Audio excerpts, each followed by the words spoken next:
Assalamualaikum warahmatullahi wabarakatuh. Innal hamdalillah nahmaduhu wa nasta'inuhu wa nastaghfiruhu wa na'udzu billahi min syururi anfusina wa min sayyiati a'malina may yahdihillahu fala mudhillalah wa may yudhlil fala hadiyalah. Asyhadu an la ilaha illallah wahdahu la syarikalah wa asyhadu anna Muhammadan abduhu wa rasuluh la nabiyya wa rasulah ba'da. Amma ba'du. Yang kami hormati para rahimakumullah yang ada di rumah, pertama-tama marilah kita panjatkan puja-puji syukur kepada Allah Subhanahu wa Ta'ala, yang mana kita selaku umatnya masih diberikan kesehatan jasmani maupun rohani, sehingga kita masih dapat menghirup udara segar dalam kehidupan sehari-hari. Salawat serta salam marilah kita curahkan kepada Nabi besar kita Muhammad Sallallahu Alaihi Wasallam, yang mana kita selaku umatnya yang kelak kita akan nantikan syafaatnya di yaumil akhir. Amin ya rabbal alamin. Para bapak, ibu dan saudara sekalian, Islam ajarkan pentingnya jaga kerukunan di masyarakat. Perdamaian dan hidup damai adalah cita-cita Islam dan prinsip yang telah ditanamkan ke dalam jiwa tiap muslim sejak ia memancarkan sinarnya di atas muka bumi. Perdamaian dan cita damai sudah menjadi bagian terpenting dalam kehidupan umat Islam. Islam sejak diwahyukan kepada baginda Rasulullah Sallallahu Alaihi Wasallam menyebarkan benih perdamaian, kerukunan, dan mengajak umat untuk hidup damai dan rukun, bebas dari ketakutan, bayang-bayang peperangan, konflik, dan pertumpahan darah. Karenanya, mengkampanyekan perdamaian yang digaungkan oleh masyarakat saat ini bukanlah hal baru dan asing bagi umat Islam. Arti kata Islam bermakna kedamaian, menjunjung tinggi cita-cita perdamaian antara umat manusia. Islam dan salam dua kata yang bertemu dalam pengertian keamanan, ketentraman, dan ketenangan dalam kehidupan di masyarakat. Nabi Muhammad Shallallahu Alaihi Wasallam pembawa risalah Islam, juga pembawa risalah damai, menuntun dan penerang bagi seluruh umat manusia dalam kebaikan dan kebajikan. Ia telah berseru kepada umatnya, "Ya ayuhan nas, innama ana rahmatan muhdah." Aku ini hanya rahmat yang dikaruniakan dan dihadiahkan oleh Allah kepada umat manusia. Hadis riwayat Al-Darimi dan Baihaqi. Allah Subhanahu wa Ta'ala berfirman dalam surat Al-Anbiya ayat 107. Wa ma arsalnaka illa rahmatan lil alamin. Dan tiadalah kami mengutus kamu melainkan untuk menjadi rahmat bagi semesta alam. Agama Islam tidak berhenti pada batas mempopulerkan prinsip-prinsip kerukunan dan perdamaian di antara umat manusia. Namun jauh daripada itu, Islam menjadikannya sebagai dasar bagi hubungan antar sesama manusia, bangsa, dan bernegara. Tentang hubungan antar sesama manusia, demikianlah hubungan sesama umat Islam yang dibangun di atas tali persaudaraan, rasa simpati, dan kasih sayang. Sedangkan hubungan umat Islam dengan umat-umat yang lain adalah hubungan perkenalan, tolong-menolong, dan keadilan. Allah Subhanahu wa Ta'ala berfirman, "Ya ayuhan nas, inna khalaqnakum min dzakari wa unsa wa ja'alnakum syu'uban wa qabaila lita'arafu." Yang artinya, hai manusia, sesungguhnya kami menciptakan kamu dari seorang laki-laki dan seorang perempuan, dan menjadikan kamu berbangsa-bangsa dan bersuku-suku, supaya kamu saling kenal mengenal. Surat Al-Hujurat ayat 13. Agama Islam menghormati manusia dan memuliakannya sebagai manusia tanpa memandang agamanya, bangsanya, jenisnya, tempat tinggalnya, bahasanya, dan warna kulitnya. Kemuliaan manusia dan keistimewaannya di atas makhluk Allah Subhanahu wa taala. Yang lain karena manusia diciptakan oleh Allah Subhanahu wa taala langsung. Ditiupkan ruh olehnya, diperintahkan para malaikat untuk bersujud kepadanya sebagai penghormatan baginya, dan dikuasakanlah kepadanya apa yang ada di langit dan di bumi. Yang tiada lain pada hakikatnya, kerukunan adalah bagaimana memelihara ukhuwah Islamiyah di antara kita. Persaudaraan sebagai saudara seiman dan seagama, bahwa Allah Subhanahu wa taala mempersaudarakan kita sebagai orang-orang mukmin dengan biasa kita kenal dengan istilah ukhuwah Islamiyah. Sebagaimana di dalam surat Al-Hujurat ayat 10, innamal mu'minina ikhwah wa aslihu baina akhwaikum wattaqullaha la'allakum turhamun.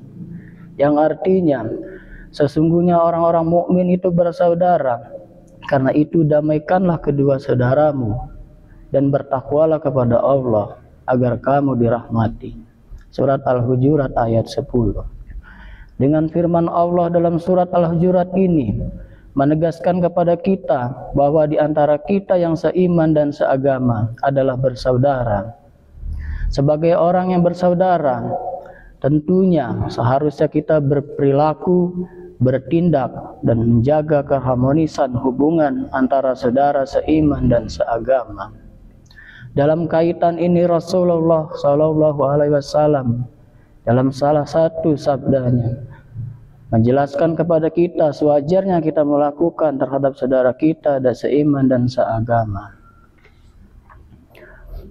Sebagaimana di dalam hadis Rasulullah SAW, hakul muslimi ala muslimi khamsin. Hak seorang muslim antara muslim lainnya ada 5. Yang pertama, raddus salam, yakni menjawab salam. Yang kedua, wa iyadatul marid, ini menjenguk orang sakit. Yang ketiga, wattiba'i janaiz, yakni mengantar jenazah. Yang keempat, wa ijabatud dakwah, menghadiri undangan. Yang kelima, patasmitul atis, yakni menjawab orang yang bersih. Yang pertama, menjawab salam. Manakala kita berjumpa dengan saudara kita seiman dan seagama, dan dia mengucapkan salam kepada kita, menjadi wajib bagi kita untuk menjawabnya. Mengapa?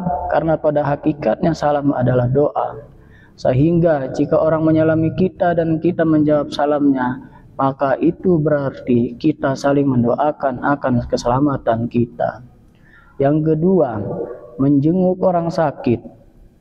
Jika mendengarkan seorang saudara kita mendapat ujian sakit, maka sewajarnya kita sekedar membesuk, menjenguknya. Mengapa? Karena membesuk orang sakit pada hakikatnya kejiwaan dapat mengurangi beban penyakit yang diderita oleh saudara kita.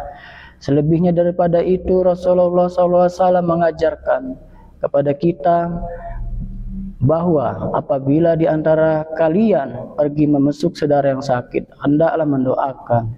Di antara doa yang dianjurkan oleh Nabi, as'alullahal azim rabbal arsil azim ayyasfiyak, yang artinya aku mohon kepada Allah yang maha agung, Tuhan arsy yang agung, semoga dia menyembuhkanmu.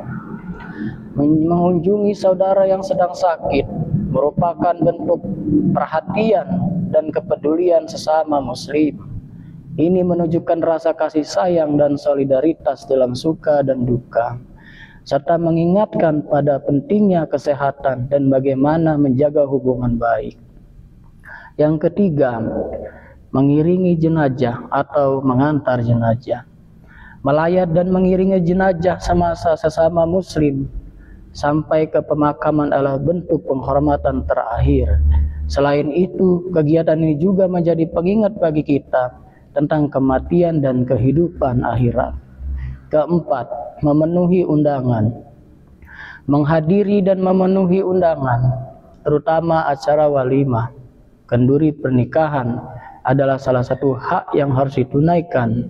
Ini adalah wujud penghargaan kepada saudara yang mengundang dan untuk menjalin tali silaturahmi. Yang kelima, mendoakan orang yang bersin ketika mendengar saudara muslim bersin dan ia mengucapkan alhamdulillah. Maka sebagai saudaranya kita wajib mendoakannya dengan menjawab yarhamkumullah. Ini adalah bentuk saling mendoakan kebaikan dan rahmat Allah. Dari kelima hak antara muslim dan muslim lainnya, jika kita terapkan dalam kehidupan sehari-hari, insya Allah kita akan terjalin ukhuwah Islamiyahnya, dan terutama kita akan menjaga hidup damai dan rukun, terutama dalam kerukunan intern umat beragama. Insya Allah dalam kelima ini kita terapkan, insya Allah kita tidak ada rasa-rasa iri atau hasut menghasut, atau kita mempunyai sikap yang jelek, karena memang kita sebagai umat Islam melakukan hal-hal yang baik, terutama dalam ibadah dalam sehari-hari. Ajaran Islam mengajarkan akhlak dan budi pekerti yang tinggi, mengarahkan kepada suatu masyarakat agar warga-warganya saling cinta mencintai, berkasih sayang, tolong menolong, berkorban untuk kepentingan yang lain, berlaku adil, dan membuang jauh-jauh rasa egoisme dan iri hati, agar tercapai kehidupan yang sentosa dan sejahtera, di mana setiap individu masyarakat menganggap sesama manusia sebagai saudara. Kerukunan dalam masyarakat merupakan cita-cita yang mesti tercapai dalam syiar ajaran Islam yang ditanamkan ke dalam jiwa individu masyarakat. Persatuan adalah kunci sebuah keberhasilan. Sebuah keluarga yang bersatu akan mampu menciptakan lingkungan keluarga yang damai dan tentram. Sebuah organisasi yang bersatu akan mampu merealisasikan visi misinya dengan maksimal. Demikian pula, sebuah bangsa yang bersatu akan mampu menciptakan masyarakat yang kondusif dan hidup dengan rukun. Oleh sebab itu, Allah Subhanahu wa taala berfirman, wa'tasimu bihablillahi jami'a wa la tafarraqu, yang artinya, dan berpeganglah kamu semuanya kepada tali agama Allah dan jangan kamu bercerai-berai. Dalam hadis ini, kita sebagai umat Islam satu sama lainnya kita harus saling jaga menjaga tali persaudaraan yang kuat dengan yang kelima tadi yang kita terapkan. Mudah-mudahan kerukunan antar umat agama ini selalu kita jaga sehingga kita bisa hidup damai dan tenang, bisa menjalankan ibadah dan agamanya sesuai dengan apa tuntunan mazhab yang dipahaminya. Itu saja yang saya sampaikan, lebih dan kurangnya saya mohon maaf. Mudah-mudahan ini bermanfaat untuk khususnya untuk saya dan umumnya untuk masyarakat, terutama kita sebagai seagama dan seiman tetap menjaga ukhuwah Islamiyah. Itu aja yang saya sampaikan. Saya akhiri, wabillahi taufiq wal hidayah. Wassalamualaikum warahmatullahi wabarakatuh.